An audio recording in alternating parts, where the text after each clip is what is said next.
जय हिंद। आप सभी को देखिए, ये हमारा आरआरबी एएलपी के लिए सीवीटी1 के लिए जो आज से एग्ज़ाम चालू हो रहा है उसके लिए स्पेशल मॉक टेस्ट है, जहां पे हम साइंस, जीके और मैथ्स, रीजनिंग के उन सभी प्रश्नों का फुल लेंथ टेस्ट के रूप में देखेंगे जो क्वेश्चन इस बार आपके पूछे जा रहे हैं। तो वीडियो काफ़ी इंपॉर्टेंट है। यहाँ से बेसिकली आपको ये पता चलेगा किस टॉपिक के और कौन कौन से प्रकार के क्वेश्चन आपके एग्जाम में आ रहे हैं। ठीक है, तो पहले क्वेश्चन से यहाँ पे देखेंगे। तो पहला क्वेश्चन आपके सामने है कि गलत युग्म का चयन करो। ऐसे क्वेश्चन आपको साइंस में देखने को जरूर मिलेंगे जहाँ पे ग्रंथि वगैरह से पूछेगा आपको, तो इसीलिए पूरा ग्लैंड्स वगैरह पढ़ के जाना। ठीक है, कौन सा हार्मोन्स कौन से ग्लैंड से आता है। तो यहाँ पे जो गलत होगा ना, ऑप्शन नंबर 1 हो जाएगा। ऑप्शन नंबर 1 में है एड्रिनल प्यूस ग्रंथि, ये आपका गलत हो जाएगा। बाकी सही है। देखो, टेस्टोस्टेरोन जो है ना वृषण से निकलता है, एस्ट्रोजन अंडाशय से, थायरॉक्साइन जो है थायराइड ग्रंथ से हार्मोन्स निकलता है। लेकिन एड्रिनल जो है प्यूस ग्रंथि आपका ये गलत हो जाएगा। ठीक है, एड्रिनल जो है आपका अधवृक्क यानी किडनी वगैरह से निकलता है। ठीक है, याद रखना। नेक्स्ट है कि अभावजन्य विकारों के संदर्भ में निम्न में से कौन सा कथन सही नहीं है, यानी कौन से चीज़ों से कौन सा, मतलब विटामिन से कौन सा रोग होता है, ये बताना है आपको। तो इनमें से अगर आप ध्यान से देखोगे ना, तो विटामिन डी की अगर कमी है तो हड्डी कमजोर होगी, बिल्कुल सही है। और इसके अलावा बात करते हैं विटामिन सी की न्यूनता से मसूड़ों में रक्त आने लगता है, ये भी बहुत सही बात कर रहा है। लेकिन विटामिन B1 से कमी से यानी न्यूनता से बच्चों में मानसिक अस्वस्थता, ये गलत है। ऑप्शन नंबर 3 जो है आपका गलत हो जाएगा। ऑप्शन नंबर डी है आपका, यानी चौथा है कि रतौंधी जो है ना कैरोटीन न्यूनता वाले खाद्य पदार्थ से होती है, ये बिल्कुल सही बात है। यानी कि इसका जो गलत हो जाएगा ना, ऑप्शन नंबर 3 हो जाएगा और यही राइट आंसर हो जाएगा आपका। ठीक है, कि B1। अब आपको पढ़ लेना है कि विटामिन कौन से विटामिन से क्या होता है। ठीक है, और यहाँ से कुछ क्वेश्चन और पूछते हैं, जैसे कि आपसे पूछ सकता है कि जल में घुलनशील विटामिन कौन है। तो ये भी याद रखना, विटामिन बी और सी जल में घुलनशील है। इसके अलावा A, D, E, K ये सब क्या है, बसा में यानी कि फैट में घुलनशील है। ये सब चीज़ें आपको याद रखना है। अब बात करूँ विटामिन B1 की, जो मैंने बताया कि इसका राइट आंसर है, ये नहीं होगा मानसिक अस्वस्थता। तो क्या होगा, याद रखना विटामिन B1 जो है, जिसको आप थाइमाइन नाम देते हो। और यहाँ से ये क्वेश्चन पूछ सकता है कि विटामिनों का नाम क्या है, जैसे vitamin A retinol, vitamin B1, B2, इनका नाम क्या है, रासायनिक नाम। तो ये भी क्वेश्चन पूछ सकता है। और विटामिन B1 से बेरी रोग होता है, याद रखना, बेरी। ठीक है, तो मैंने सब कुछ आपको बता दिया है। अगले क्वेश्चन पे आते हैं कि महावीर स्वामी को जिन नाम से जाना जाता है, जिन का अर्थ क्या है। तो जैन धर्म के 24वें जो तीर्थंकर थे महावीर स्वामी, इन्हें जिन के नाम से जाना जाता है। और जिन का अर्थ होता है विजेता। क्या होता है, विजेता, याद रखना। तो हिस्ट्री के कुछ क्वेश्चन देखने को मिलेंगे। नेक्स्ट है, निम्न में से कौन सा कथन सही है, आपको ये बताना है। तो चारों कथन आप पढ़ लेना। इनमें से कथन कौन सा सही है, भार की परिभाषा पूछा है। ऑप्शन नंबर 1 को देखते हैं, किसी वस्तु का भार एक स्थान से दूसरे स्थान पर भिन्न हो सकता है लेकिन उसका द्रव्यमान स्थिर होता है। यही कथन आपका सबसे सही है। ऑप्शन नंबर 1 ही सही है, बाकी सब गलत हो जाएंगे। तो भार जो होता है, अगर पृथ्वी पे भार अलग है, चंद्रमा पे भार 1/6 गुना हो जाएगा, लेकिन द्रव्यमान एक ही जैसे रहेगा, याद रखना। द्रव्यमान अगर 10 किलो है तो 10 किलो ही रहेगा, लेकिन भार बदलता है न्यूटन में। नेक्स्ट है, लिक्विड क्रिस्टल की पहली आकस्मिक खोज ... एक ऑस्ट्रेलियाई वनस्पति शास्त्री और रसायन ने की। लिक्विड क्रिस्टल की खोज किसने की, यहाँ से क्वेश्चन आपसे पूछ सकता है। तो लिक्विड क्रिस्टल की खोज 1888 में फ्रेडरिक रेटजर ने की थी। तो यही राइट आंसर हो जाएगा। ठीक है, लिक्विड क्रिस्टल है क्या, तो ये पदार्थ की चौथी अवस्था जो है, एक तरह से है, जिस प्लाज्मा वगैरह जो है, और ये ठोस और द्रव के बीच होती है। ठीक है, नेक्स्ट है, अंतः श्वसन के दौरान वायुमार्ग का सही क्रम। ऐसे क्वेश्चन आपके देखने को मिल सकते हैं जो ट्रांसपोर्टेशन है, रेस्पिरेशन है, तो पढ़ के जाना है। ठीक है, तो अंतः श्वसन के दौरान जो वायु का जो मार्ग का सही क्रम है, अंतः श्वसन क्या होता है, ऑक्सीजन को वातावरण से अपने नाक के द्वारा लेना। तो सबसे पहले आपका क्या होगा, नसिका होगी, फिर ग्रसनी में जाएगा सांस, फिर स्वरंत यानी कंठ में, फिर श्वास नली, फिर कुपिका। तो यही आपका सही क्रम हो जाएगा, ऑप्शन नंबर 4। ठीक है,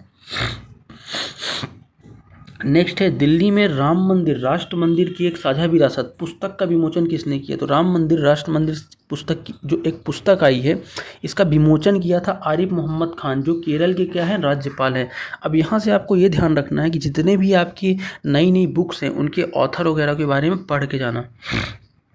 नेक्स्ट है, प्रकाशिकी में दो संपर्क करने वाले पदार्थों और प्रत्येक के अवरोधनांक के बीच सीमा या अलगाव की सतह को पार करने में प्रकाश की किरण द्वारा लिए गए पथ के बीच संबंध को ... कहते हैं। देखो, स्नेल का नियम सिंपल सा है, क्या कहता है, साइन की बात करता है कि म्यू इक्वल टू क्या होता है, अपवर्तनांक होगा sin I/sin R, यानी कि जो एंगल ऑफ इंसिडेंट यानी आपका अपवर्त जो आपकी कोण है ना, आपतन कोण और परावर्तन कोण का जो एक तरह से संबंध है यानी रेशियो है, वही आपका स्नेल का नियम कहता है। और इतनी लंबी चौड़ी बात की, इतना ही थोड़ा सा बात है, ठीक है। नेक्स्ट है आधुनिक आवर्त सारणी में परमाणु आकार समूह में नीचे की ओर बढ़ता है क्योंकि। जो आधुनिक आवर्त सारणी है, अब यहाँ से आपको पढ़ के जाना है, एक क्वेश्चन देखने को अवश्य मिलेगा, चाहे आपका रेडियो एक्टिव से मिल जाए, चाहे ऋणात्मकता से मिल जाए, या कुछ भी मिल जाए, या फिर परमाणु त्रिज्या वगैरह का मिल जाए। तो याद रखना यहाँ पे क्वेश्चन है कि आधुनिक आवर्त सारणी में परमाणु आकार समूह में नीचे की ओर क्यों बढ़ता है। तो आकार इसलिए बढ़ता है, कोषों की संख्या बढ़ जाती है, ठीक है। नेक्स्ट है पंचायती राज संस्थानों के अस्तित्व के लिए भारत की संसद द्वारा 73वां और 74वां संविधान संशोधन कब पारित किया गया। तो 73वां संविधान संशोधन किसके लिए है, ग्राम सभा वगैरह के लिए, ग्राम पंचायत के लिए। 74वां नगर पालिका नगर नियम के लिए। लेकिन आपसे पूछा क्या, यहाँ पे क्वेश्चन ये पूछा है कि पारित कब हुआ है। तो ये पारित हुआ है आपका दिसंबर 1992 में, तो ये राइट आंसर हो जाएगा। नेक्स्ट है निम्न में से कौन सी विद्युत आवेश SI इकाई है और लगभग 6 × 10⁻18 इलेक्ट्रॉनों में आवेश के बराबर होती है। कूलॉम जो है ना, आवेश की इकाई है विद्युत आवेश की, और इसकी वैल्यू याद रखना 6 × 10⁻18 जो है ना, इसमें क्या होते हैं, इलेक्ट्रॉन होते हैं। नेक्स्ट है दिसंबर 2023 में किस भारतीय अभिनेत्री ने काल्पनिक कथा साहित्य उपन्यास जिसका नाम है जेवा एन एक्सीडेंटल सुपर हीरो के साथ एक लेखक के रूप में शुरुआत की। सिंपल सी बात ये पूछ रहा कि जेवा एन एक्सीडेंटल सुपर हीरो लिखा किसने है। तो ये जो पुस्तक है ना, हुमा कुरैशी इसका राइट आंसर हो जाएगा, इन्होंने लिखा है, ठीक है। नेक्स्ट क्वेश्चन की तरफ बढ़ेंगे। अगला क्वेश्चन आपसे पूछ रहा है कि निम्न में से कौन सा युग्म सही है। अब 2 युग्म है, पहला है लघु दृष्टि दोष और दूसरा है दीर्घ दृष्टि दोष।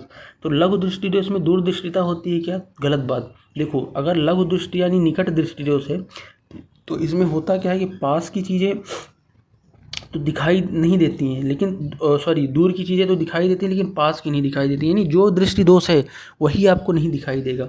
जैसे दूर दृष्टि दोष है तो दूर की नहीं दिखेगी, लेकिन ये तो लघु दृष्टिता कह रहा, इसका मतलब दोनों गलत हैं, ना तो एक ना तो दो। नेक्स्ट है उस्ताद बिलायत खां ... से संबंधित हैं। तो उस्ताद बिलायत खां, अब ऐसे क्वेश्चन अल्टरनेट कल्चर से बहुत पूछ सकता है, याद रखना। तो सितार वादक हैं। इसके अलावा आप याद रखना शिव कुमार शर्मा, ये बहुत पूछता है, ठीक है। नेक्स्ट है किस पिंड की गतिज ऊर्जा और स्थितिज ऊर्जा उसकी ऊर्जा के घटक हैं। तो जो भी देखो यांत्रिक ऊर्जा क्यों हो रहा है आपको पता है, मैकेनिकल एनर्जी क्या होती है, ये इक्वल टू होती है काइनेटिक एनर्जी यानी गतिज ऊर्जा प्लस P यानी स्थितिक ऊर्जा पोटेंशियल एनर्जी, इनके दोनों के योग के बराबर होती है, और यही आपसे पूछा था यांत्रिक ऊर्जा। नेक्स्ट है कि राज्य के नीति निर्देशक सिद्धांत किस देश के संविधान से लिए गए हैं। तो नीति निर्देशक यानी कि डायरेक्टिव DPSP जो है ना, अपने भारतीय संविधान में आर्टिकल 36 से लेकर 51 के बीच मौजूद हैं। लेकिन पूछा आपसे क्या है कि किस देश से, तो आयरलैंड इसका राइट आंसर हो जाएगा, आयरलैंड के संविधान से कॉपी किया गया है, ठीक है।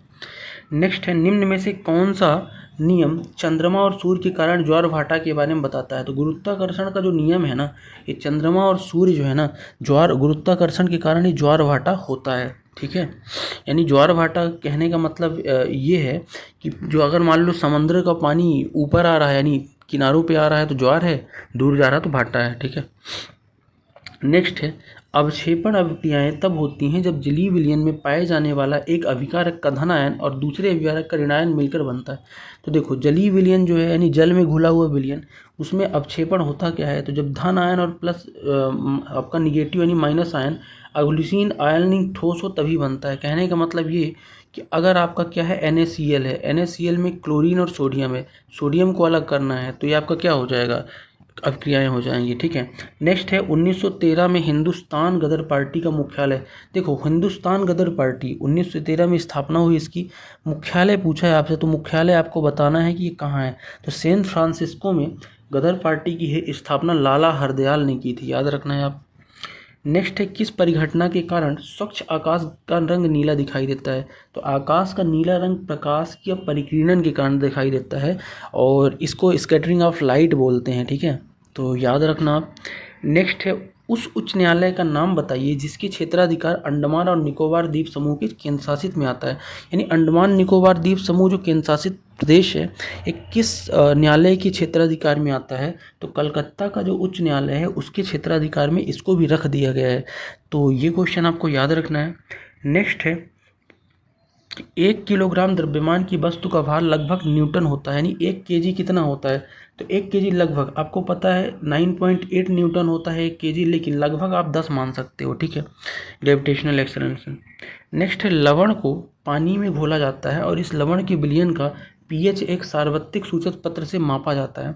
तो विलयन का पीएच 7 से अधिक है तो लवण क्या है, देखो कभी भी 7 से अगर अधिक है पीएच तो क्षार होगा, अगर 7 से कम है तो अम्ल होगा। अब ये सिंपल सी बात है कि 7 से अधिक है बोल रहा क्वेश्चन में, तो ये क्या होगा, क्षार होगा। अब इसमें से क्षार क्या है, K2CO3, यही जो पोटेशियम कार्बोनेट है यही आपका क्षार है, बाकी सब अम्ल है। नेक्स्ट है भारत के संविधान के अनुच्छेद 76 के अनुसार समय समय पर कानूनी मामलों पर भारत सरकार को सलाह कौन देता है, तो आर्टिकल 76 जो बात करता है ये करता है भारत के महान्यायवादी की। अब कमेंट करके आप बताओ कि इस समय भारत का महान्यायवादी है कौन और इसकी नियुक्ति कौन करता है, बहुत इंपॉर्टेंट क्वेश्चन है, बिल्कुल आता है। नेक्स्ट है डॉट डॉट में किसी व्यस्त जनसंख्या या पूर्ण प्रजाति के स्तर पर जीवों और उसके पर्यावरण के मध्य पारस्परिक क्रिया का अध्ययन किया जाता है। देखो जो जनसंख्या पारिस्थितिकी है ना, जो आपका पॉपुलेशन जो इकोसिस्टम है उसके अंदर ही पूर्ण प्रजाति जनसंख्या और पर्यावरण के बीच संबंध को अध्ययन करते हैं। नेक्स्ट है भारत की अगली पीढ़ी के भारी संचार उपग्रह जिसको आप GSAT-20 कहते हो, इसका प्रक्षेपण कौन करेगा और प्रक्षेपण के लिए किस रॉकेट का यूज करेगा। याद रखना भारत पहली बार इसरो के द्वारा ये अमेरिका भेज रहा है GSAT-20 करने के लिए, यानी कि आपका भारतीय उपग्रह संचार वाला है। GSAT का फुल फॉर्म क्या होगा, जियो सिंक्रोनस, जो आपका एक तरह से सैटेलाइट है, तो उनकी बारे में बात कर रहा है। तो याद रखना कि भारत से अमेरिका भेजा गया, अमेरिका की एक कंपनी है SpaceX जिसके मालिक हैं एलन मस्क टेस्ला वाले, तो उनका एक रॉकेट है फाल्कन 9। तो ये फाल्कन 9 जो है ना बहुत ही सस्ता पड़ेगा भारत को, इसलिए भारत खुद से न भेज के इस रॉकेट से भेज रहा है इस अपने संचार उपग्रह को अमेरिका के द्वारा। और फाल्कन 9 की विशेषता ये है कि ये किसी भी संचार उपग्रह को अंतरिक्ष में पहुंचाने के बाद वापस सेफली लैंड करके आ जाता है, नष्ट नहीं होता है। तो ये सब चीज़ें हैं। नेक्स्ट है कि ज़मीनी स्तर से 1 मीटर ऊंचाई पर एक पेड़ के तने में एक कील डाली जाती है, तो 3 साल बाद कील क्या होगी, तो पेड़ के तने में अगर कोई कील डाल दोगे ना 3 साल बाद भी उसी स्थिति में रहेगी भाई साहब, ठीक है। अब कुछ रीजनिंग के क्वेश्चन देख लेते हैं। सबसे पहला क्वेश्चन आपके सामने है, रीजनिंग बोलो मैथ्स बोलो, बोडमास रूल का क्वेश्चन है। तो ये क्वेश्चन तो आपको खुद ही सॉल्व करके बताना है। क्यों खुद सॉल्व करके बताना है, क्योंकि कैलकुलेशन तो आपको एग्जाम में कोई बताएगा नहीं। अब ये यहाँ पे लिखा है, बस ध्यान रखना बोडमास रूल का। बोडमास क्या कहता है, सबसे पहले आप ब्रैकेट सॉल्व करोगे, फिर ब्रैकेट के बाद ऑफ यानी का मतलब गुणा होता है, फिर डिवीजन यानी भाग, फिर मल्टीप्लिकेशन, फिर गुणा, फिर एडिशन, प्लस फिर सब्सट्रैक्शन। इस क्रम में आप इसको सॉल्व करके आंसर जरूर बताना, रीजनिंग का पहला क्वेश्चन, ठीक है। नेक्स्ट है, निम्न जानकारी ध्यान से पढ़िए और दिए गए प्रश्न का उत्तर दीजिए। अब सिटिंग अरेंजमेंट वाले क्वेश्चन आपको अवश्य देखने को मिलेंगे। अब इस क्वेश्चन में आपको सिटिंग अरेंजमेंट पहले पढ़ना है और पढ़ के इसका जवाब देना है। कैसे दोगे आओ देखते हैं। सबसे पहले हमेशा सिटिंग अरेंजमेंट में एक चीज़ याद रखना, सबसे पहले परफेक्ट पोजीशन को अपन बैठाते हैं। अगर मैं परफेक्ट पोजीशन की बात करूं तो जो 8 मित्र हैं, सबसे पहले एक गोला बना लेता हूं 8 लोगों का, 1 2 3 4 5 6 7 8, 8 को बैठा दिया, ठीक है। अब कह रहा है एल एम के दाएं से तीसरे स्थान पर है, यानी एम के जहाँ पे आप m को बैठाओगे, लेट सपोज मैंने m को यहाँ बैठा दिया है सबसे नीचे यहाँ पे, ठीक है। तो m के दाएं से तीसरा कौन होगा, 1 2 3, l बैठ जाएगा, ठीक है। अब कह रहा और l p के बाएं से दूसरे स्थान पर है। l कहाँ है, p के बाएं से, यानी p को आप यहाँ बैठाओगे तब ना इसका बायां होगा दूसरा l, ठीक है। इतनी सारी चीज़ें अपन ने कर ली। अब कह रहा r और s एक दूसरे के पास बैठे हैं, अभी इसको छोड़ दो। और आगे कह रहा है कि उनमें से कोई भी L का निकटतम पड़ोसी नहीं है, इसको भी छोड़ दो। अब देखो क्या P L और M के पास कोई ऐसी चीज़ें मिल रही है, नहीं मिल रही हैं, ठीक है। इसलिए अपन R और L को फिर से पढ़ लेते हैं। तो एक सेकंड, R S को छोड़ो, हाँ ठीक है। L का निकटतम पड़ोसी कोई नहीं है, R S एक दूसरे के पास बैठे हैं, ठीक है। तो आर एस कहाँ बैठेंगे, आर यहाँ बैठेगा, एस यहाँ बैठेगा, तभी ना एक दूसरे के पास होंगे। अगर इधर बैठा दोगे तो एल के कहीं ना कहीं टच करने लगेंगे एक दूसरे को, तो सीधी सी बात है कि इधर बैठाना नहीं, आपको इधर ही बैठाना है। अब इसके बाद कह रहा है कि उनमें से कोई एल का, ठीक है, क्यू टी के दाएं से दूसरे स्थान पर बैठा है। अब देखो क्यू को कहाँ बैठाऊँ कि टी को कहाँ बैठाऊँ कि टी के दाएं से दूसरे पर क्यू आए, तो सीधी सी बात है कि अगर मैं टी को यहाँ बैठाता हूँ तो टी के दाएं से दूसरा क्यू यहाँ आ जाएगा, केवल यही एक कंडीशन है। अब बच कौन गया, तो एक ही बचा भी, तो भी को यहाँ बैठा दो, एक खाली स्थान है। अब देख लो क्या कह रहा क्वेश्चन, लास्ट में पढ़ो कि भी के बाएं से तीसरे स्थान पर कौन है। यहाँ पे भी है, भी के बाएं से 1 2 3 आर बैठा है, तो आर इसका राइट आंसर हो जाएगा भी के दाएं से। तो परफेक्ट पोजीशन से उठाना शुरू करो, बहुत ही सिंपल क्वेश्चन है। अगला क्वेश्चन आपके पास इसी तरह का और है। क्या कह रहा है कि मदन और मोहन व्यक्तियों की एक पंक्ति में खड़े हैं। मदन जो है ना पंक्ति में बाईं ओर से 16वें स्थान पर है और मोहन पंक्ति में दाईं ओर से 19वें स्थान पर है, और दोनों अगर अपना स्थान बदल लें तो मदन बाएं से कौन से स्थान पे होगा। एक काम करें, या तो मदन को कर लेते हैं या फिर मोहन को, दोनों राइट और लेफ्ट उनका एक ज्ञात कर लेते हैं। तो बोला क्या है, सिंपल सी बात, अगर आप ध्यान दोगे ना इसमें, एक मैं अगर ये बना लेता हूँ, लाइन बना लेता हूँ। कह रहा है कि मदन जो है ना कहाँ बैठा है, 16वें स्थान पे बैठा है, किधर से, बाएं ओर से, ठीक है। तो इधर से अगर मैं मदन को यहाँ पे बैठाता हूँ, ये 16वें स्थान पे मदन है, एम है फॉर मदन मान लेना, और साथ में मोहन जो है ना दाईं ओर से 19वें स्थान पर बैठा है, ठीक है। मोहन इधर से बैठेगा पीछे से दाईं ओर पर 19वें स्थान पर, तो ये आपका MO यानी मोहन हो गया। अब कह रहा है कि परस्पर स्थान बदल लेने पर बाएं से मदन का स्थान, अब देखो मदन का स्थान बाएं से कितना दिया है, 28 दिया है। कौन है ये, मदन है, ठीक है। ठीक है, एक बार बाएं से मदन का 28वां दिया है और एक बार पहले ही मदन का स्थान दाएं से 19वां दिया हुआ है। तो 19 और 28 को जोड़ के एक माइनस ही तो करोगे, टोटल बताना है। टोटल होता क्या है, लेफ्ट प्लस राइट -1। अब लेफ्ट राइट दोनों मदन का पता चल गया, तो 28 और 19 अगर आप जोड़ दोगे ना तो 47 होगा, और 47 में एक घटा दोगे तो 46, इसलिए इसका राइट आंसर 46 आ जाएगा, ठीक है। नेक्स्ट क्वेश्चन देखेंगे। अब नेक्स्ट क्वेश्चन कथन वाला है, और कथन से आपको अपनी दिमाग लगा के जवाब देना है, ऐसे क्वेश्चन जरूर देखने को मिलेंगे। क्या कह रहा है कि कथन है, कृषि उत्पादन में कीटनाशकों का व्यापक उपयोग मिट्टी और जल को दूषित करता है और फसलों को बना रखता है, अंततः खाद्य श्रृंखला में प्रवेश कर जाता है, जिससे मनुष्य के लिए खतरा पैदा होता है। तो कीटनाशक जो है ना मनुष्य को खतरा ऐसे पहुंचाएगा, खाद्य पदार्थों के अंदर चला जाएगा। तो अब आपके लिए दो निष्कर्ष हैं। कृषि उत्पादन में कीटनाशकों का अत्यधिक उपयोग से लोगों के लिए अच्छा नहीं है, बिल्कुल सही बात कर रहा है, ये निष्कर्ष आपका अनुसरण करता हुआ मुझे दिख रहा है। दूसरा देख लेते हैं, कृषि उत्पादन में कीटनाशकों के अत्यधिक उपयोग से जल पर बुरा प्रभाव पड़ेगा, ये भी बिल्कुल सही बात है। यानी दोनों कथन आपके सही हो जाएंगे, यानी ऑप्शन अगर चूज करोगे तो यदि 1 और 2 दोनों निष्कर्ष अनुसरण करते हैं, ठीक है। तो ऐसे क्वेश्चन आपको देखने को जरूर मिलेंगे। नेक्स्ट क्वेश्चन आपका कोडेड ब्लड रिलेशन का है, इस तरह से कोड रहेगा और लास्ट में बोलेगा यदि ये है तो आप इसका संबंध बताओ। ऐसे क्वेश्चनों के लिए आप क्या करते हो, सबसे पहले आप डायग्राम बनाते हो कोडेड का। अब डायग्राम के अनुसार हम चीज़ें करना शुरू करेंगे। सबसे पहले देखो क्या कह रहा है, चीज़ों को उठाना शुरू करते हैं। सबसे पहले देखो, अगर देखूं तो ये जो संबंध है, संबंध को आप छोड़ दो, डायरेक्ट क्वेश्चन पे आओ। क्वेश्चन क्या कह रहा है, देखो कह रहा है कि W@Q है सबसे पहले। अब इसका कोड क्या है एट का, कि W@Q का अर्थ है AB का पुत्र, यानी WQ का पुत्र हो जाएगा। इस तरह से बनाता हूँ, WQ का पुत्र, यानी W आपका नीचे है, Q का पुत्र है, यानी कि पुत्र तो प्लस से होगा, मेल है तो, और Q का पुत्र है, ठीक है। तो Q पिता हो जाएगा या माता हो जाएगा, यानी ऊपर हो जाएगा ये, ठीक है, एक जनरेशन ऊपर। ये डायग्राम हो गया। आगे पढ़ता हूँ, Q हैज़ T। अब Q का हैज़ वाला देखो, हैज़ वाला सबसे शुरू में है, इसका अर्थ है बहन, यानी Q जो है T की बहन है, यानी इस तरह से बनाओगे। और Q जो है T की बहन है, कौन है, तो बहन माइनस में हो जाएगी और बहन है, ठीक है, कर दिया इतना।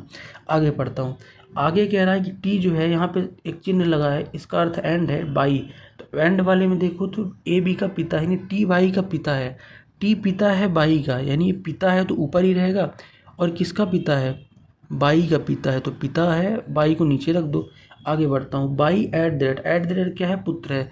बाई पुत्र है किसका, M का पुत्र है, तो बाई M का पुत्र है। देखो बाई का पिता तो मिल गया, कौन है पिता, T है, ठीक है, बाई का पिता ये T है, मिल गया।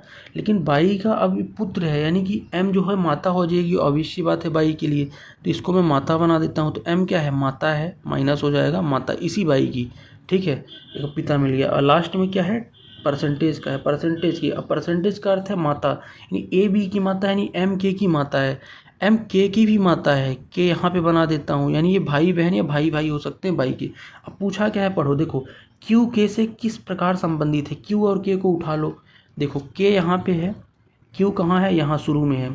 अगर आप ध्यान से देखोगे तो Q जो है ना, Q की बहन कौन है, टी जो है क्यू का कौन है, भाई है ना। ठीक है, अब पूछा है क्यू का के से, तो सीधी सी बात है कि ये कौन है, के जो है आपका टी का क्या है, बेटा है बेटी है, टी का बेटा है बेटी है और टी की ये बहन है, यानी कि टी का जो के का जो संबंध है ना इस बेटा है बेटी का, इससे बुआ हो जाएगी क्यू की।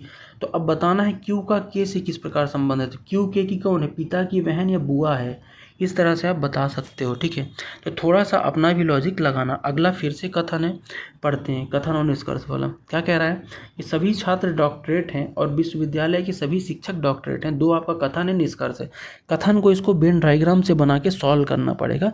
हम डायरेक्ट वेन डायग्राम में ही आ जाते हैं। वेन डायग्राम कैसे बनेगा, देखो पहला है सभी छात्र डॉक्टरेट हैं। ठीक है, तो छात्र ये हो गए। अब छात्र जो है ना डॉक्टरेट के अंदर होंगे, यानी इसको डॉक्टरेट कर देता हूँ, यानी जितने भी डॉक्टरेट हैं उसके अंदर ही छात्र हैं। ठीक है, सभी छात्र डॉक्टरेट हैं। अब कह रहा है विद्यालय के सभी शिक्षक डॉक्टरेट हैं, यानी कि सभी शिक्षक भी डॉक्टरेट हैं, तो शिक्षक भी कहीं ना कहीं डॉक्टरेट के अंदर ही आएगा। अब पूछा क्या है निष्कर्ष, कुछ डॉक्टरेट छात्र हैं, तो कुछ डॉक्टरेट छात्र हैं, बिल्कुल सही बात है। अगर सभी अंदर हैं तो कुछ डॉक्टरेट छात्र होंगे ही। अगला है कुछ डॉक्टरेट विश्वविद्यालय की शिक्षक हैं, ये भी बहुत सही बात है क्योंकि अंदर ही तो बन रहा है, तो दोनों आपका कथन सही हो जाएगा। ऑप्शन नंबर 4 दोनों निष्कर्ष अनुसरण करते हैं। तो इस तरह से वेन डायग्राम से आप क्वेश्चनों को सॉल्व कर लेना। अगला क्वेश्चन बड़ा ही लंबा है, इसको डायरेक्ट अपन क्वेश्चन में आ जाते हैं। डायरेक्शन और डिस्टेंस वाला है, जैसा कहेगा वैसा ही डायग्राम डिस्टेंस का आप बना लेना। ठीक है, पढ़ते हैं क्या बोल रहा है शुरू से। देखो मनोज एक मैराथन में भाग लेता है और प्रारंभिक रेखा से आरंभ करता है और दक्षिण की ओर दौड़ता है। दक्षिण की ओर दौड़ा दो, दक्षिण कौन सा होगा, अगर इस तरह से अपन देखें तो ये आपका ईस्ट होता है, ये वेस्ट होता है, ये नॉर्थ होता है और ये साउथ होता है। अब ये दक्षिण की ओर सबसे पहले जा रहा है और 5 किलोमीटर जा रहा है, तो यहाँ मान लो था ये, तो दक्षिण की ओर 5 किलोमीटर पहुँचा दिया मैंने। अब कह रहा है कि वो अपने दाएँ मुड़ता है, सॉरी इसको पढ़ता हूँ, बाएं मुड़ता है 5 किलोमीटर जाने के बाद। इसका बायां इमेजिन करो किधर होगा, इधर बायां होगा। और कितना चलता है, बाएं मुड़ता है, फिर दाएं मुड़ने से पहले 10 किलोमीटर चलता है, यानी बाएं मुड़ के 10 किलोमीटर चलेगा, फिर ये दाएं मुड़ जाएगा और फिर 5 किलोमीटर चलेगा। तो यहाँ से दायां कौन है, ये होगा 5 किलोमीटर। फिर कह रहा है कि अपने दाएं मुड़ता है, ठीक है, और 15 किलोमीटर दौड़ने के बाद दाएं मुड़ता है। अब यहाँ से दाएं मुड़ेगा, यानी इधर मुड़ेगा और 15 किलो, 10 तो ये है और 5 ये, 15 किलोमीटर चल जाएगा। फिर इसके बाद क्या कह रहा है कि बाएं मुड़ने के बाद 15 किलोमीटर के बाद फिर से 5 किलोमीटर दाएं मुड़ता है और चलता है, यानी 5 किलोमीटर यहाँ आएगा।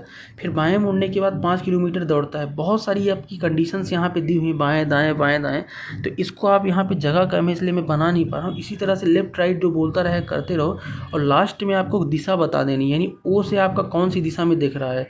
तो इसका मैं डायरेक्ट आंसर बताता हूँ, दक्षिण पश्चिम। यहाँ जगह कम होने की वजह से नहीं बना पाया, आप ज़रूर कर लेना, ठीक है, और देख लेना दक्षिण पश्चिम आंसर है कि नहीं। नेक्स्ट है, अर्पित का जन्मदिन 10 मार्च 2020 को मंगलवार था, तो 25 मई 2020 को पत्नी का जन्मदिन किस दिन होगा। सिंपल सा ये पूछ रहा है कि 10 मार्च को अगर मंगलवार था तो 25 मई को कौन सा दिन होगा। इसको अपन विषम दिन के हिसाब से बना सकते हैं। अगर विषम दिन की मैं बात करूँ तो कितने विषम दिन है, मार्च में टोटल 31 दिन होते हैं। अब इसमें से 10 दिन निकाल दोगे तो 21 दिन मार्च के आपके बन गए विषम दिन। फिर अप्रैल में 30 दिन ले लो टोटल। अब मई के कितने, 25 दिन लेना है विषम, सबको जोड़ दो तो मई में आ गए, ठीक है।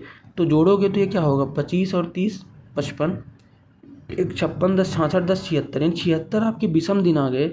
अब विषम दिन जो होते हैं आपको पता है एक हफ्ते में 7 दिन होता है, 7 से डिवाइड कर दो, ये 7 दहम 70, यानी 6 आपका शेष बच गया, यही आपका विषम दिन हो गया, 6 शेष।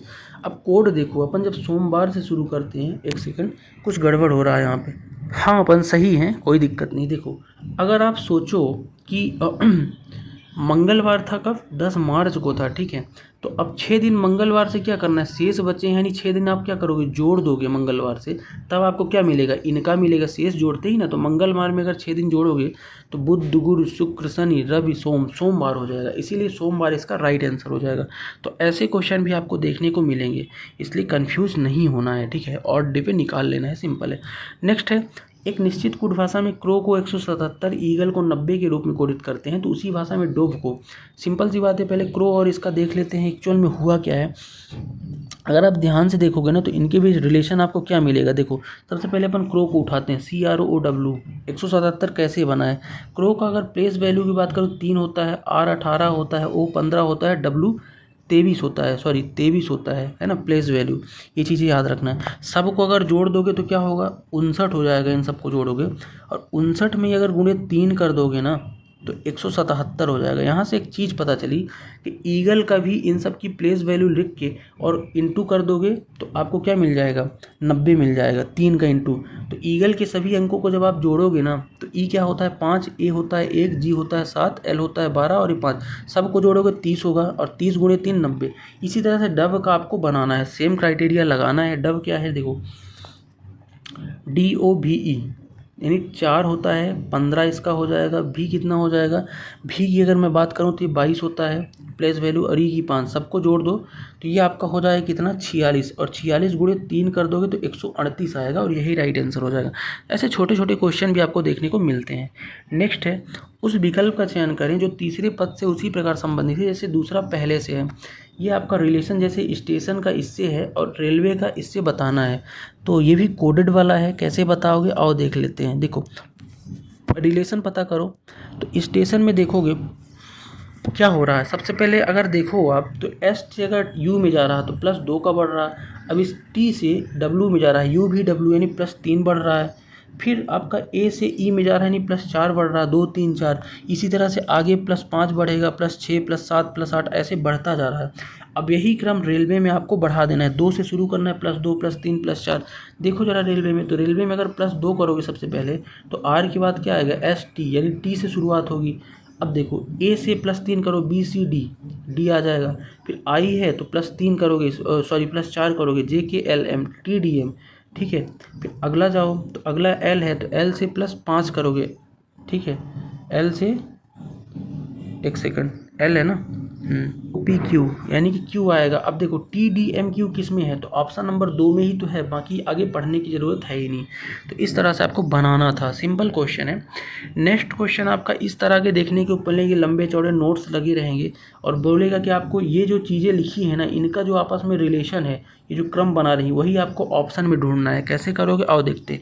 सबसे पहले तो इन संक्रियाओं का रिलेशन देख लो, इनका क्या है, कुछ एक्चुअल बन रहा होगा। ध्यान दो जरा, इनके बीच क्या रिलेशन आपको दिख रहा है।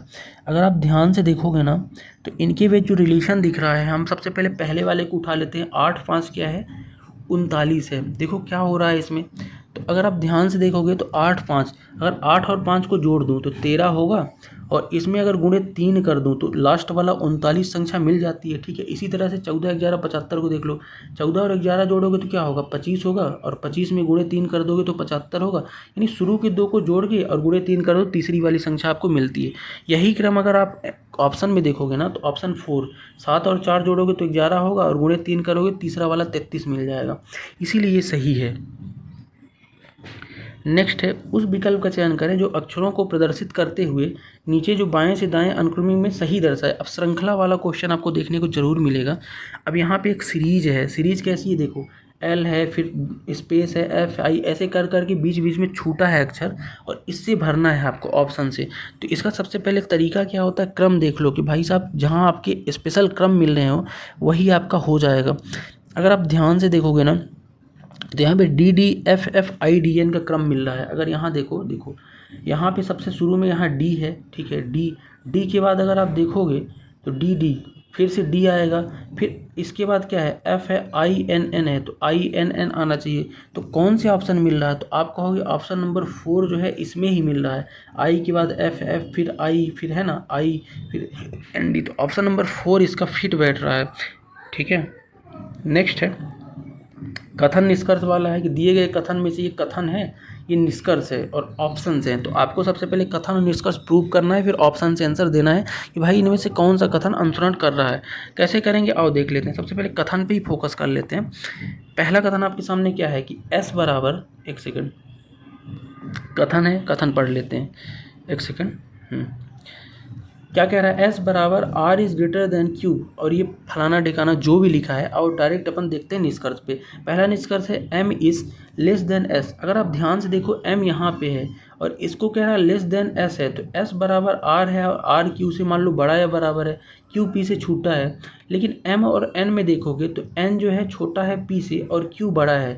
तो सीधी सी बात है, अगर छोटा है n और q बड़ा है तो यहाँ से जो आपका रिलेशन बनेगा तो या तो आपका क्या हो सकता है, एक बार देखोगे क्या है, छोटा है और बराबर है या बड़ा है, तो यहाँ से या तो बड़ा भी हो सकता है छोटा भी हो सकता है, एग्जैक्ट आप बोल नहीं सकते हो, तो पॉसिबिलिटी ये हो सकती है। दूसरा है m इज़ लेस देन या इक्वल एस। अब इन दोनों में से या तो आपका छोटा ही होगा m s से या फिर बराबर या बड़ा होगा, ठीक है। तो या तो आपका एक होगा या तो दो अनुसरण करेगा, दोनों एक साथ नहीं कर सकते। तो इस क्वेश्चन को आप डायरेक्ट भी बना सकते थे। कैसे? डायरेक्ट निष्कर्ष ही देखिए कि एक बार कह रहा है m s से छोटा है, एक बार कह रहा है m s से छोटा या बराबर है, दोनों एक साथ तो नहीं हो सकते, तो या तो एक होगा या तो दो, तो डायरेक्ट भी बता सकते थे। नेक्स्ट क्वेश्चन आपके सामने है, देखो क्या बोल रहा है कि इस तरह का युग्म आपको बताना है कि इन चारों ऑप्शन में से कौन सा आपका युग्म भिन्न है, यानी कि तीन का एक जैसे रिलेशन बनेगा और चौथे का नहीं बनेगा। अगर आप ध्यान से देखो ना, 40 और 60 में 4 छंग का 24 यानी गुणे 6 हो रहा, 25 गुणे 6 हो रहा है, और 30 गुणे 6 180 होता है, लेकिन 35 गुणे 6 280 थोड़ी ना होता है, ये 70 तई 210 होगा, ठीक।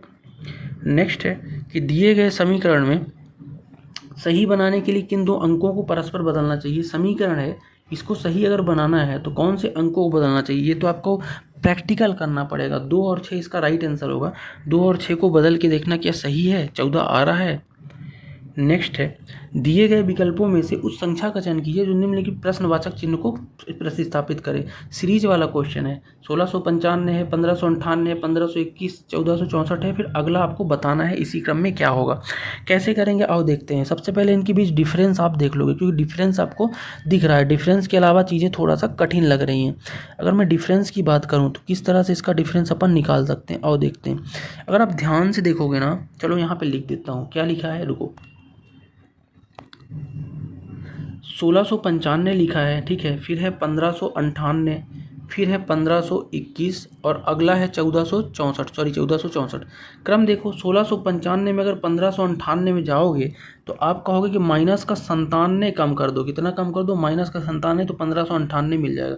अब 1598 में अगर आप माइनस का 77 कम कर देते हो ना तो 1521 मिलेगा, और 1521 में 1664 प्राप्त करने के लिए माइनस 37 कम कर दोगे। यानी आप देखो 97 से 77 कम हुआ यानी माइनस का 20, फिर 20, ठीक है, 37 से आपका सॉरी ये 57 हो जाएगा, 57, फिर अगला 37 होगा, यानी 20 के क्रम में आपके कम हो रहे हैं, माइनस हो रहे हैं, तो 37 हो जाएगा। यानी 1464 से अगर आपको 37 कम करोगे 1427 मिलेगा, यही राइट आंसर हो जाएगा। तो डिफरेंस देख लेना थोड़ा सा। नेक्स्ट क्वेश्चन आपका बहुत ही सिंपल क्वेश्चन है, डायरेक्ट क्वेश्चन पे ही अपन आते हैं कि जिस तरह से पुस्तकालय का संबंध पुस्तकों से है तो संग्रहालय का किससे होगा। पुस्तकालय में पुस्तक होती हैं, संग्रहालय में क्या होता है, कलाकृतियाँ होती हैं, सिंपल सी बात है।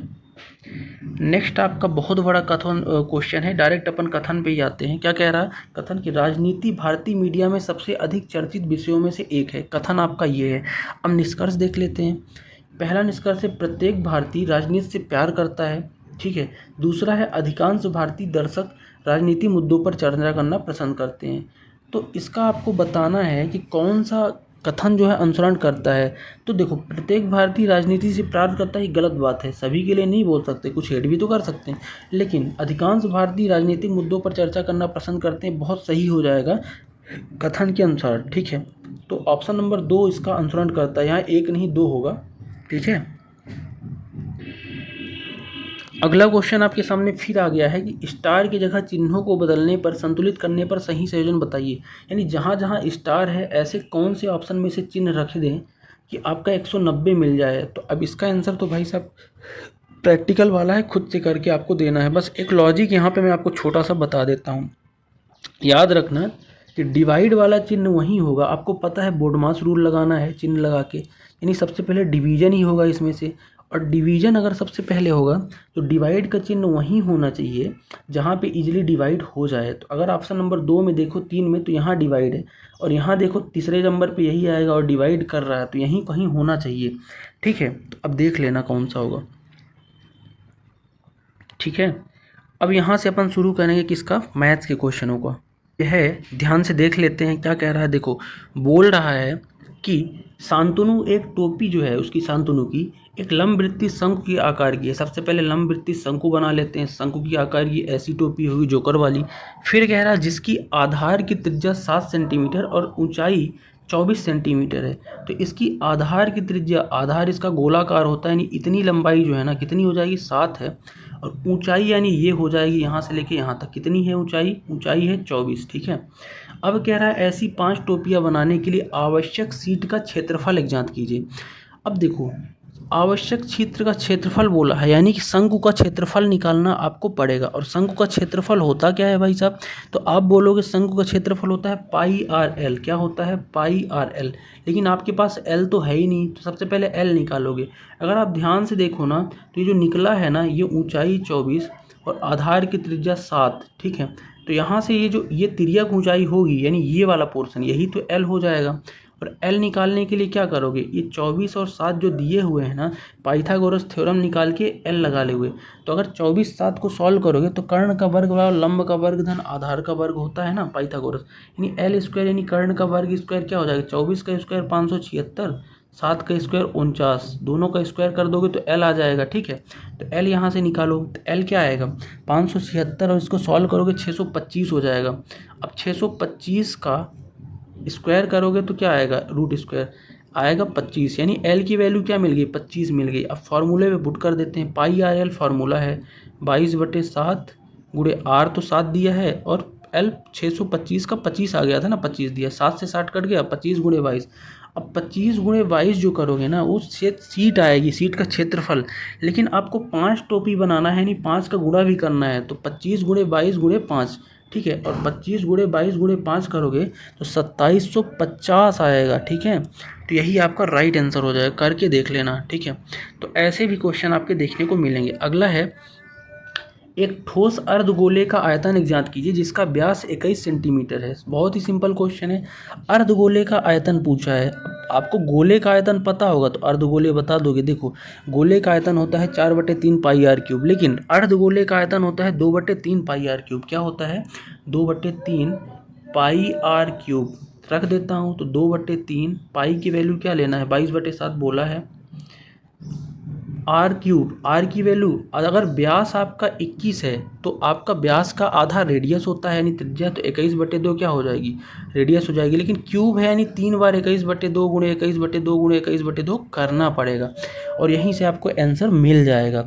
अब आंसर आपको खुद निकाल के बताना है, हालांकि मैं बता देता हूँ, सॉल्व खुद करना है। 2425.5 के समथिंग आएगा। ठीक है,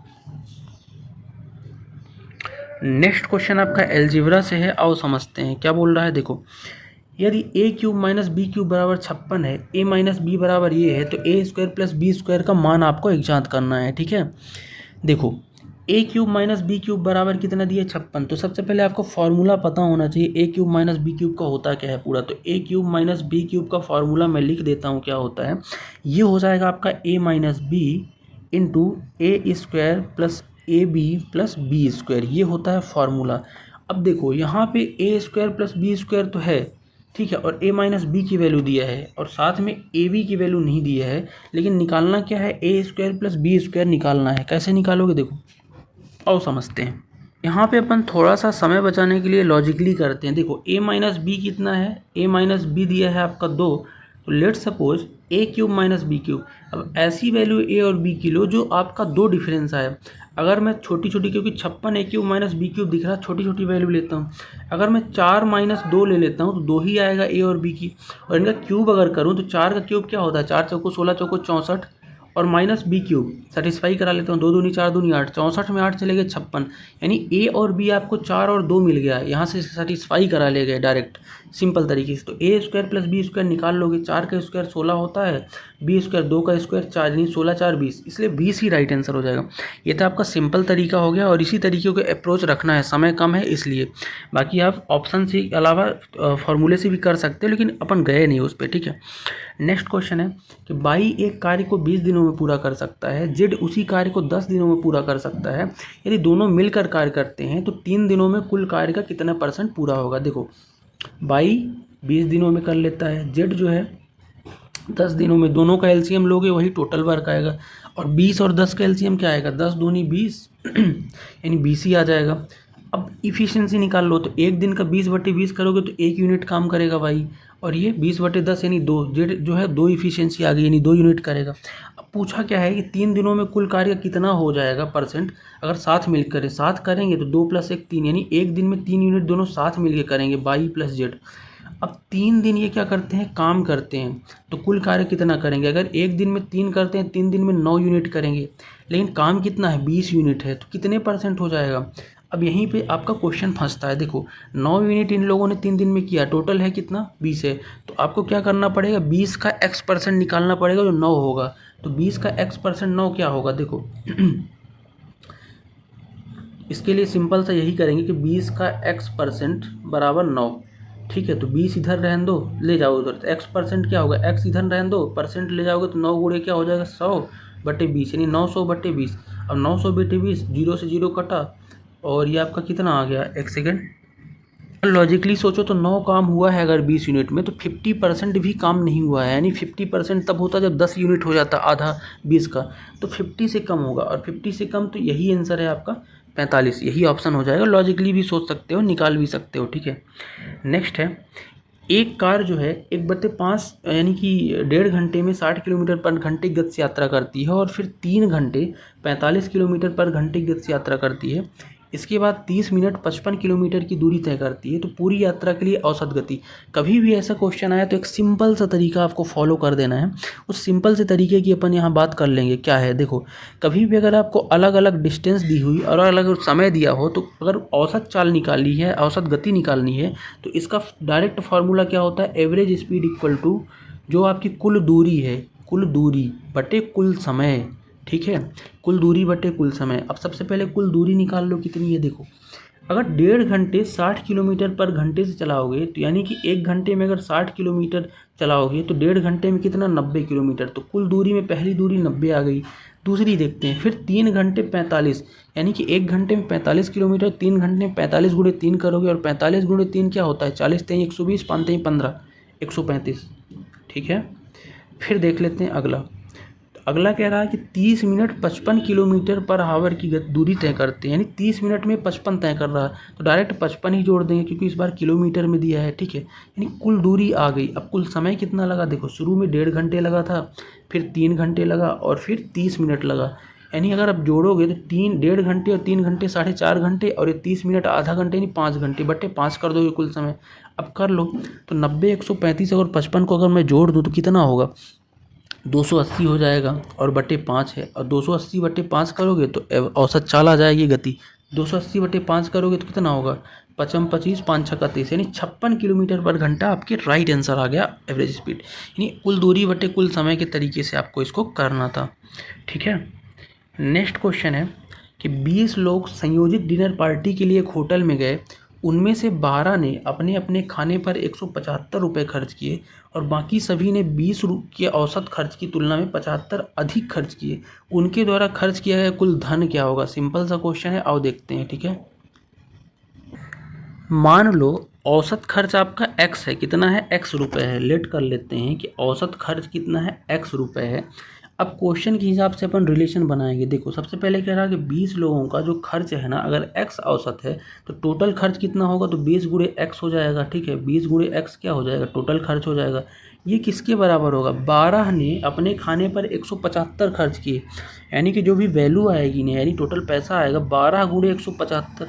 टोटल पैसा इन लोगों ने इतना खर्च किया होगा 12 गुणे 175, लेकिन साथ में प्लस है 8 लोग। कितने लोग हैं, 8 लोग, जो कितना खर्च करते हैं, इस जो 8 लोग हैं ना, इस 75 से रुपये अधिक खर्च करते हैं इन 12 की तुलना में। जो 12 किए, 175 तो इन लोगों ने किया, और 75 रुपये औसत से अधिक खर्च करते हैं, यानी कि औसत कितना है, x अपन ने माना है, और प्लस 75 कर दोगे।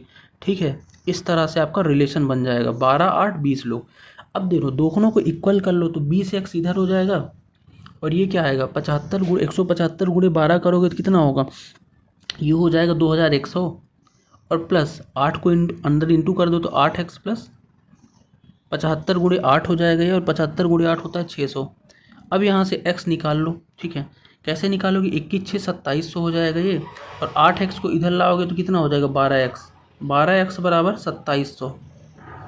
ठीक है, 12x बराबर 2700, तो x बराबर 2700 बटे 12 करोगे, तो x की वैल्यू कितनी आएगी 225 आएगी। जब 2700/12 करोगे 225, यानी औसत क्या आ गया, औसत खर्च 225, यानी एक आदमी 225 खर्च करता है रुपए औसत। तो कुल धन पूछा है, तो 225 अगर एक आदमी कर रहा है, टोटल कितने हैं 20 लोग हैं, तो 225 गुणे 20 कर दो। और 225 गुणे जब 20 करोगे ना, तो 225 दूनी 450 और जीरो, तो 4500 रुपये टोटल इन लोगों ने खर्च किए हैं। Simple approach. अगला क्वेश्चन देखते हैं, देखो समझते हैं। क्या कह रहा है कि एक बेईमान दूध वाला 10% लाभ पर दूध बेचता था, लेकिन 1 लीटर के स्थान पर 800 मिलीमीटर का उपयोग करता था। कुल प्रतिशत लाभ आपको बताना है। बेईमान दुकानदार है, क्या करता है दूध वाला। सबसे पहले ऐसे समझो, मान लो 1 लीटर के स्थान पे, यानी 1 लीटर में क्या होता है 1000 ml होता है। कितना होता है 1000 ml। 1000 ml जो है ना 1000 रुपये में मान लो खरीदा इसने। कितना खरीदा 1000 रुपये में। 1 लीटर 1000 ml खरीद के लाया। अब करता है क्या है, वो दूध बेचता है, लेकिन 1 लीटर यानी 1000 ml के स्थान पर 800 ml देता है। कितना 800। तो अगर 1000 ml 1000 रुपये में खरीदा, तो 800 ml खरीदा कितने में होगा 800 रुपये में खरीदा होगा। लेकिन सामने वाले को क्या बताता है कि भाई साहब मैं आपको 1 लीटर यानी 1000 ml ही दे रहा हूँ, जबकि देता कितना है 800 ml देता है।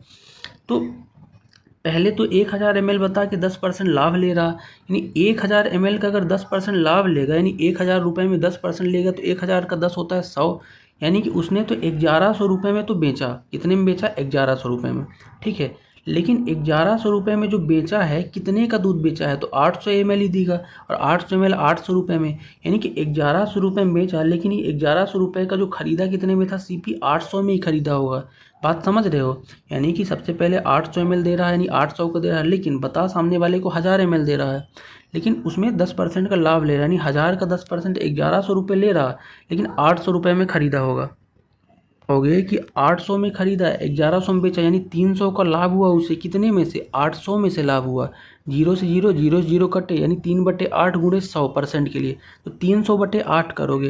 अब 300 जब 8 करोगे ना, तो 8 त्रिक 24, ठीक है, 8 सते 56, 37.5% के आसपास आपका लाभ उसको हो जाएगा, ठीक है।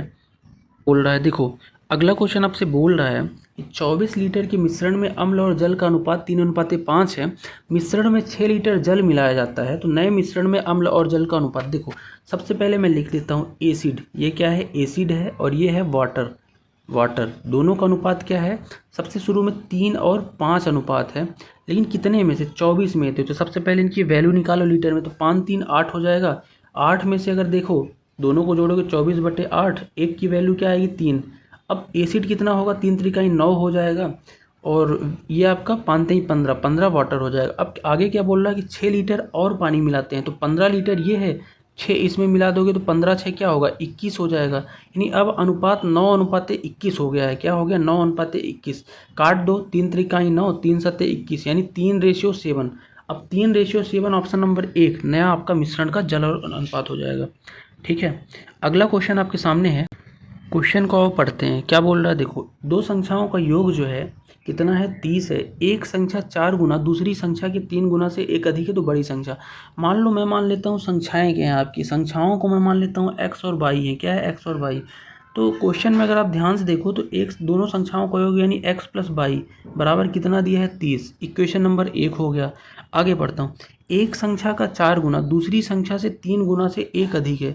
मान लो x का 4 गुना हो जाएगा 4x, दूसरी संख्या y है उसके 3 गुणों से यानी +3y, 3 गुने से कितना एक अधिक है, यानी 4x + 3y और +1। एक सेकंड थोड़ा सा गड़बड़ कर रहा हूँ, 4x ये बराबर हो जाएगा 3y + 1 के। यही तो बोल रहा है कि एक संख्या यानी पहली संख्या का 4 गुना दूसरी संख्या के 3 गुने से एक अधिक है, इस तरह से। अब इसको इक्वेशन में कन्वर्ट कर लो, ये हो जाएगा 4x - 3y और इक्वल टू में 1 को उधर ही रहने दो। ये इक्वेशन 2 हो गई। अब दो और एक इक्वेशन को देख लो, ठीक है, ध्यान से देखोगे दो और एक इक्वेशन को, तो इक्वेशन एक अपनी क्या थी x + y थी, x + y बराबर 30।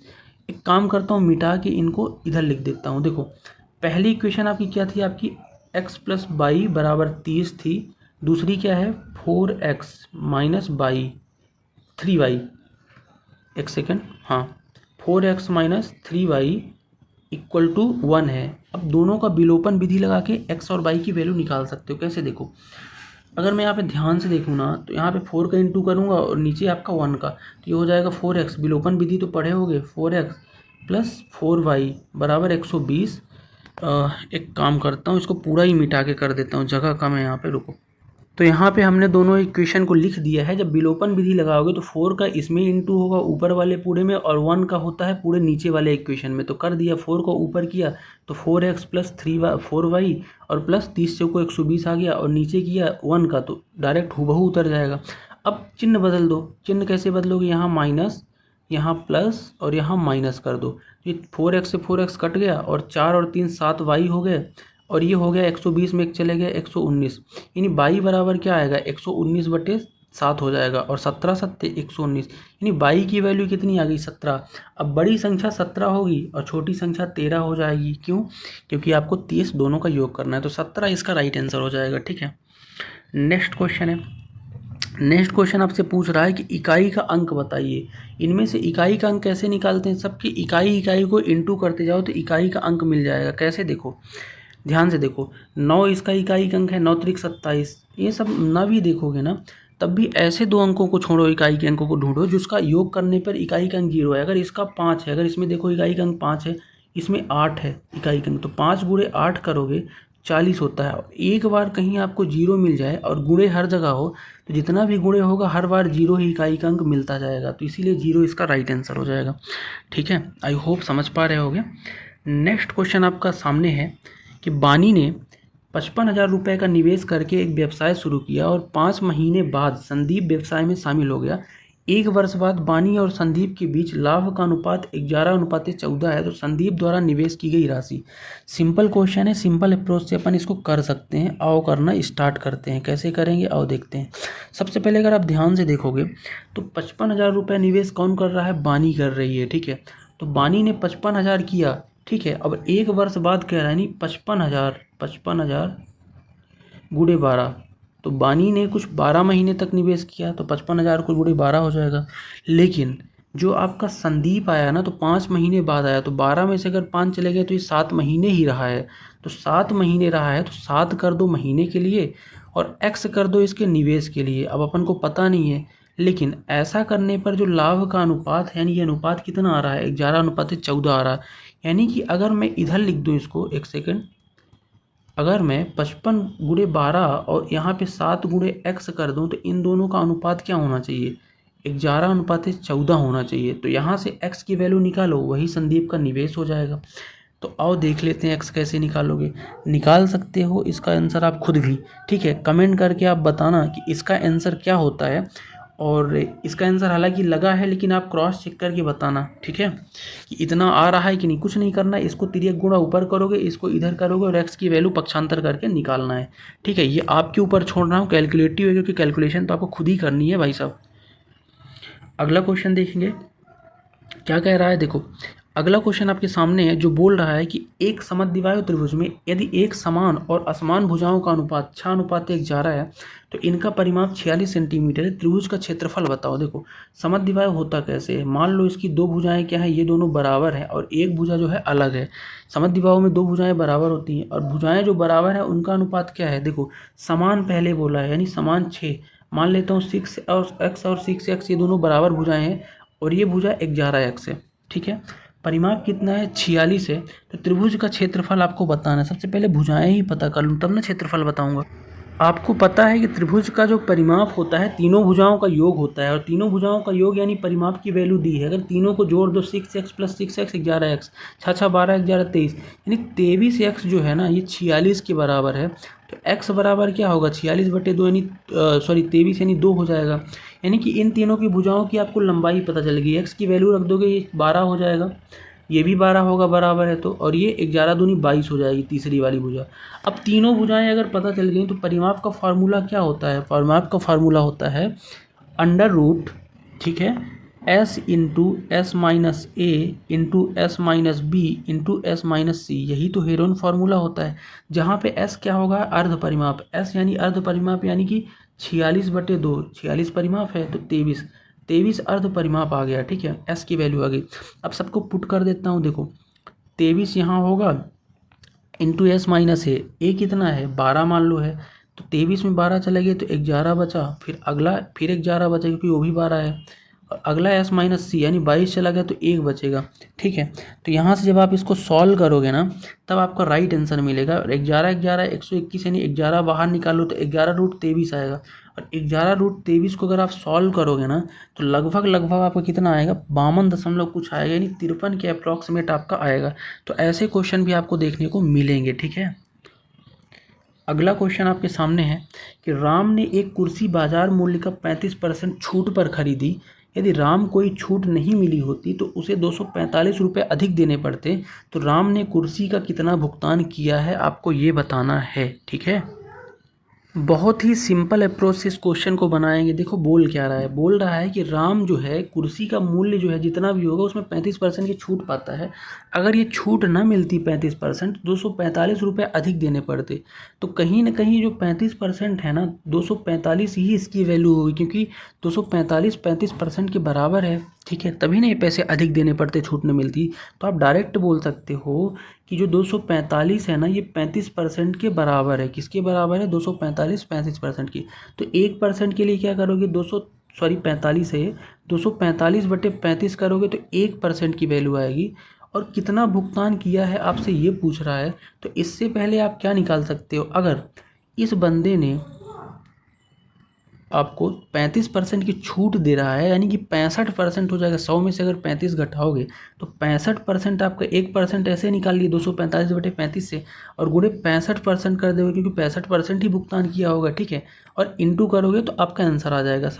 5 से कटो, 5 7 35। ठीक है, और 5 13 हम 65, 7 से 1 8 2, 7 3 21, 3 बचा, 7 पन्ने 35, यानी 35 × 13 इसने भुगतान किया है। और 35 × 13 करोगे तो 35 दाम क्या होता है, 350, और 35 तिहाई 90, 5 105, यानी 350, 455 रुपये उसने भुगतान किए होंगे। तो ये राइट आंसर हो जाएगा। तो ये था पूरा प्रैक्टिस सेगमेंट। तो इस तरह के क्वेश्चन आपको देखने को मिल रहे हैं इस बार। तो वीडियो कैसा लगा कमेंट करके ज़रूर बताना, और साथ में जिनका भी एग्ज़ाम आपका आज है वो यहाँ पे अपना सजेशन ज़रूर देंगे। ठीक है, मिलते हैं नेक्स्ट वीडियो में, तब तक के लिए जय हिंद।